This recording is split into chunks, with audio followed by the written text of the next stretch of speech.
Back to news. ఇక మిగిలిన details చూద్దాం. గుంటూరులో బాధితురాల్ని వైసీపీ మహిళా నేతలు పరామర్శించారు. బాధితురాలి ఇంటికి మాజీ మంత్రి విడుదల రజని, ఎమ్మెల్సీ వరదు కళ్యాణి వెళ్లారు. ఎమ్మెల్యే గల్లా మాధవిపై మండిపడ్డారు. టీడీపీ ఎమ్మెల్యేను వెంటనే బర్తరఫ్ చేయాలని డిమాండ్ చేశారు. ఏపీలో జంగిల్ రాజ్ పాలన నడుస్తోందని విమర్శించారు. హోంమంత్రి ఎందుకు స్పందించారని విడుదల రజని ప్రశ్నించారు. మూర్తి అనేటువంటి టీడీపీ నాయకుడు మేము అధికారంలో ఉన్నాం, నువ్వు మీరు ఎలా రిపేర్ చేసుకుంటావు చూస్తా, మీ ఇంట్లోకి నీళ్ళు రానియా, ఇక్కడ ఉన్నటువంటి అధికారంలో ఉన్న ఎవ్వరైనా కూడా నన్ను ఏం చేయలేరు, మీ దిక్కున్న చోటుపై చెప్పుకోండి.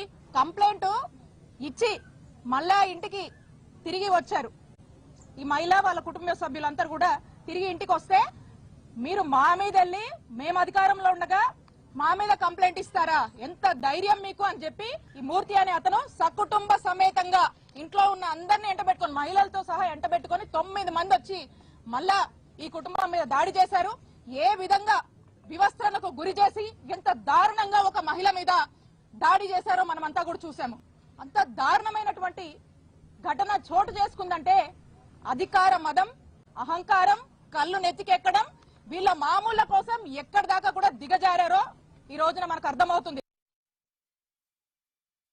తెలుగుదేశం పార్టీ నాయకులు, కార్యకర్తలు ఏ విధంగా మహిళల జీవితాలతో ఆడుకుంటున్నారు, మహిళల మీద దాడులు చేస్తూ ఉన్నారు అనే దానికి మరొక ఉదాహరణగా ఈ రోజు నిలిచింది.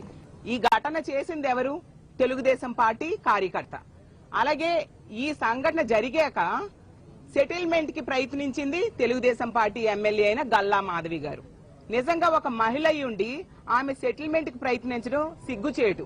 ఆ సిఐ అన్నారు ఏంటి, ఈ ఎమ్మెల్యే ఆదేశానుసారం మేము యాక్షన్ తీసుకున్నామని.